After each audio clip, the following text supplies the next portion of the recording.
Assalamualaikum warahmatullahi wabarakatuh. Jika kita mendengar kata Wuhan, pasti pikiran kita langsung menuju ke wabah penyakit yang mendunia, yaitu virus corona. Telah kita ketahui bersama bahwa wabah virus corona yang melanda ke seluruh dunia ini berasal dari Wuhan, Cina. Dan hingga sekarang masih banyak dari negara-negara yang masih kewalahan menghadapi virus tersebut. Banyak versi pendapat dari para ahli maupun khalayak tentang virus ini. Selain penyakit dari Wuhan yang mengerikan, pendapat dari sebagian besar masyarakat dunia tersebut ada penyakit yang tidak kalah mengerikan, yaitu penyakit Wuhan. Apa itu penyakit Wuhan? Mari simak hadis berikut. Dari Thauban ia berkata bahwa telah bersabda Rasulullah SAW, hampir saja bangsa-bangsa memangsa kalian, sebagaimana orang lapar menghadapi meja penuh hidangan. Seseorang bertanya, apa saat itu kita sedikit? Jawab beliau, bahkan saat itu kalian banyak, akan tetapi kalian seperti buih di laut. Allah akan cabut rasa takut dari dada musuh kalian, dan Allah sungguh akan mencampakkan penyakit Wuhan dalam hatimu. Seseorang bertanya, ya Rasulullah, apa itu Wuhan? Beliau menjawab, cinta dunia dan takut mati. Hadis riwayat Abu Daud nomor 4297 dan Ahmad 5278, sahih kata Syekh Al-Albani. Dalam sebuah hadis Rasulullah SAW bersabda, umatku akan ditimpa penyakit yang pernah menimpa umat terdahulu. Sahabat bertanya, apakah penyakit umat terdahulu itu? Beliau menjawab, penyakit itu adalah terlalu banyak seronok, terlalu mewah, menghimpun harta sebanyak mungkin, tipu menipu dalam merebut harta benda dunia, saling marah, hasut menghasut sehingga jadi zolim menzolimi. Hadis riwayat Al-Hakim.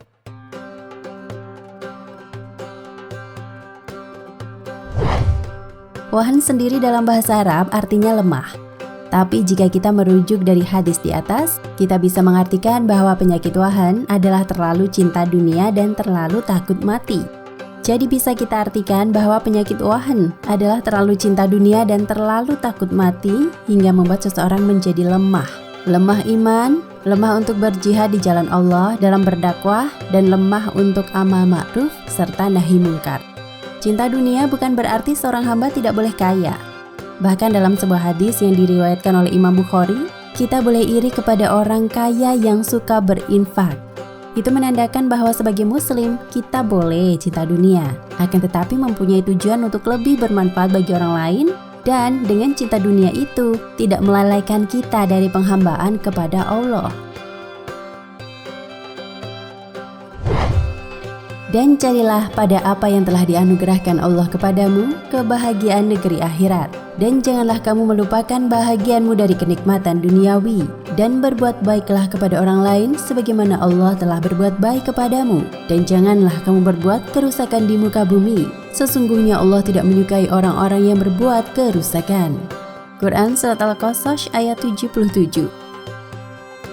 Hai orang-orang yang beriman, janganlah hartamu dan anak-anakmu melalaikan kamu dari mengingat Allah. Barang siapa yang berbuat demikian, maka mereka itulah orang-orang yang merugi.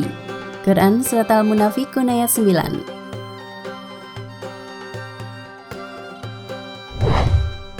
Takut mati di sini bisa kita artikan takut mati karena meninggalkan harta yang telah dikumpulkan selama hidup dan takut untuk tidak bisa merasakannya lagi. Dan bukan berarti tidak takut mati adalah dengan sembrono dalam mengarungi kehidupan di dunia. Semoga kita tidak termasuk orang-orang yang lemah iman, lemah jihad dakwah, dan lemah amal ma'ruf nahi mungkar karena penyakit Wuhan. Dari Ar-Rahiq Al-Maktum, karya Syekh Safiur Rahman Mubarakfuri diceritakan, ada seorang wanita Arab dilecehkan orang Yahudi Bani Koinuko saat datang ke pasar. Diam-diam orang Yahudi mengikat ujung kerudungnya, hingga ketika muslimah ini bangkit, tersingkaplah aurat dan wajahnya. Peristiwa ini membuat Rasulullah SAW marah dan melakukan pengepungan terhadap Bani Koinuko selama 15 hari. Hampir saja semua kaum laki-laki Bani Koinuko ini dihukum mati, sebelum akhirnya Nabi bermurah hati meminta semuanya meninggalkan kota Madinah. Sikap tegas dan berani Nabi ini tak ayal menggetarkan kaum kafir. Saat ini umat Islam dihinakan di berbagai penjuru dunia, muslimahnya dilecehkan, tapi tidak ada satupun, apalagi pemimpin dunia, berada di garda depan membela mereka. Rasulullah Shallallahu Alaihi Wasallam pernah mengabarkan, kelak di mana umat Islam akan berada dalam keadaan yang sedemikian buruknya, sehingga diumpamakan sebagai laksana makanan yang diperebutkan oleh sekumpulan para pemangsanya. Ketika itu jumlah umat besar, namun tak berdaya, karena semua sudah dihinggapi penyakit wahan, cinta dunia dan takut mati.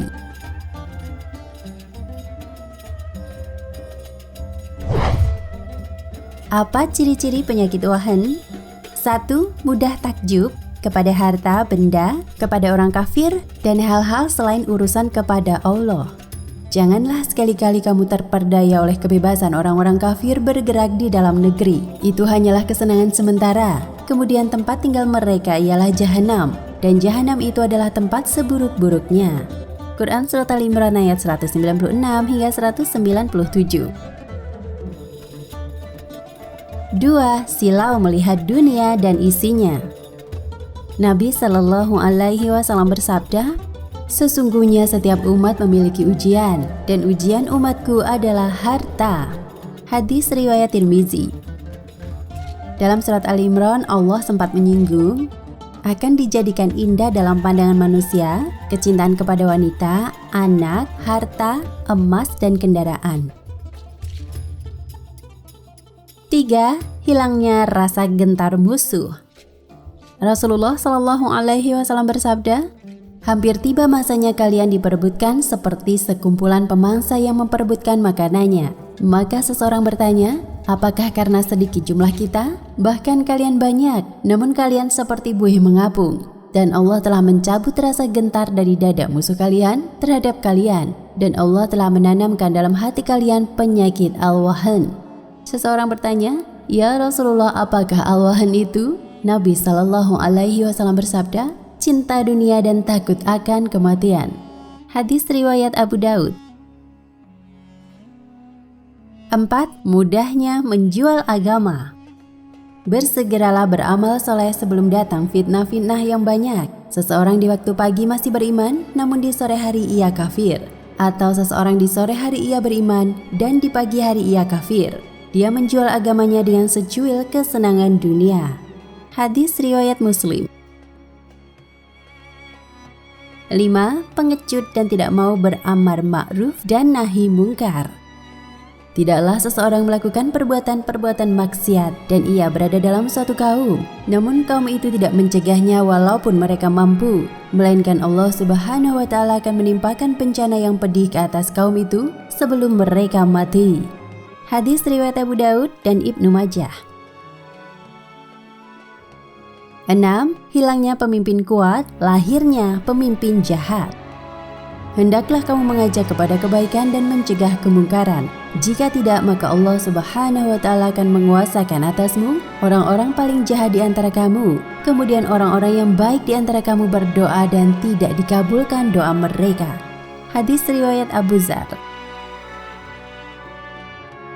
7. Meninggalkan jihad. Nabi Shallallahu Alaihi Wasallam bersabda, apabila kamu melakukan jual beli dengan sistem inah, kalian berada di belakang ekor sapi, ridho dengan cocok tanam dan meninggalkan jihad. Niscaya Allah akan menjadikan kalian dalam kondisi kehinaan. Allah tidak akan mencabut kehinaan itu sampai kalian kembali kepada agama kalian. Hadis riwayat Abu Daud. Wallahu a'lam bishawab. Nah, pemirsa Ensiklopedia Al-Fatih, sampai di sini perjumpaan kita kali ini. Semoga menginspirasi.